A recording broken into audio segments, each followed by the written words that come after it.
多謝晒啦！10位嘅參賽者已經即係喺大家面前唱過啦。咁啊，評判們頭中完未啊？阿梅生你托晒頭咁喎，好嚴重啊！得唔得閒講兩句啊？得唔得閒啊？嚟啊！上嚟啊！難得見你啊嘛！有咪未啊你？有啊，梅生。啱啱聽晒啦，聽晒10個啦。呢個陳先生。即係我知道阿梅生咧都做咗好多嘅唔同嘅歌唱比賽嘅評判㗎啦，一定。咁啊，今次有啲咩唔同咧？你覺得？今次咪水準真係好貼㗎。你睇下，所以見到你頭先見到我喺度頭痛緊啊！你聽把聲就知呢啲男高音嚟嘅，幾紅掌。唔係。要聽佢唱歌就唔喺呢度聽㗎啦，要聽佢唱歌陣間要買隻，唔使買喎，非買品嚟㗎。見到出面有隻回歸嘅 CD 啊，隻歌就係佢唱㗎啦，所以今日都要邀請佢嚟，俾掌聲先啦！係。咁今日嘅參賽者你話水準非常之高啊，咁但係即係仲有啲咩意見俾佢哋咧？因為當然啦，10個裏面咧一定會揀選5位再入第2 round 嘅，亦都即係 final round 嚟㗎啦。final round 嘅時候，佢哋先再唱，點樣可以俾啲意見佢哋咧？不如我講啲 general 啦，我唔想俾直接嘅意見咧，一陣間大家牽手，唔使咁嚴肅。大概啦，係好，係。唔係咁，我諗講唱歌比賽都唔係啊，嚴肅啲好啊！陣間夏韶聲嗰啲細 L 上到嚟啊，喺度你話鬼叫啊，係。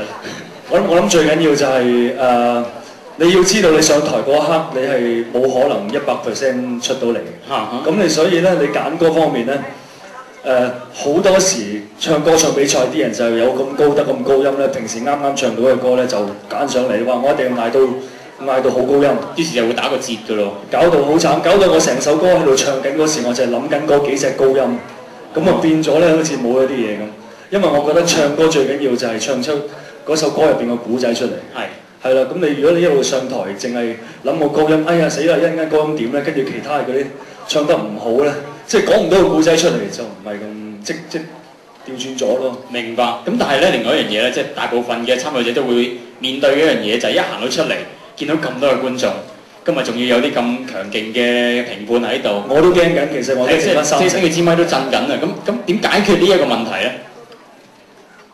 唔係同頭先嗰啲參賽者講，我經常有人問我呢個問題，我就話揀一首你就算平時得翻7成功力啊、5成功力你都唱到嘅歌，你容易 handle， 你上到嚟冇咁驚，係啊，同埋你上到嚟個環境啊、啲射燈啊，搞到你會好唔就嘅，好唔自然嘅，因為你睇唔到觀眾噶嘛，即係而家望落去其實完全睇唔到喎，淨係見到阿劉老師個樣嘅啫。係啊，你見到啦，真係完全見唔到。係咯，所以就唔好揀太難嘅歌咯，揀首好聽，揀首真係可以傳達到個心意嗰首歌。另外一樣嘢啦，即係呢個歌唱比賽特別之處咧，就係用一個現場嘅樂隊嚟到伴奏，同一般唱卡拉 OK 咧咁揼隻碟咁樣嚟播，跟住啲藍色嘅字喺度喐咁樣。係咯，即係咁樣夾一隊 band 嘅時候點算咧？即係又有啲咩要注意咧？其實頭先有位參賽者咧講咗話有隊 live band 喺度咧。講話個拍子好緊要，我想講調轉有隊 live band 喺度咧，你拍子先唔係太緊要，因為隊 band 會就你，係咪啊？咁你會唔會有陰功咯？嗰個講錯嘢俾你扣分啊？係啊，唔會參賽者，我提醒你就唔好講咁多嘢，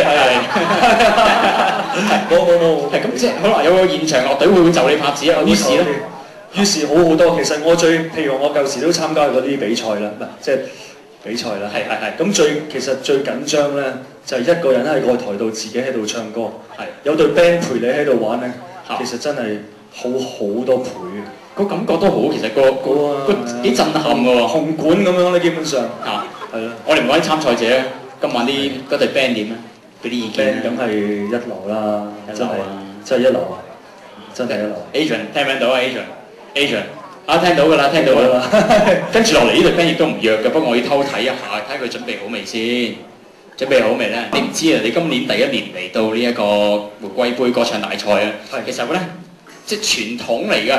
過去咁多屆咧，都會有呢一隊 band 嘅出現啊。不過咧，你永遠淨係認到嗰2個人嘅啫。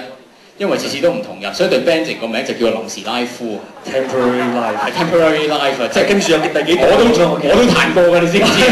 我舊年我都彈過，你諗下好唔好笑？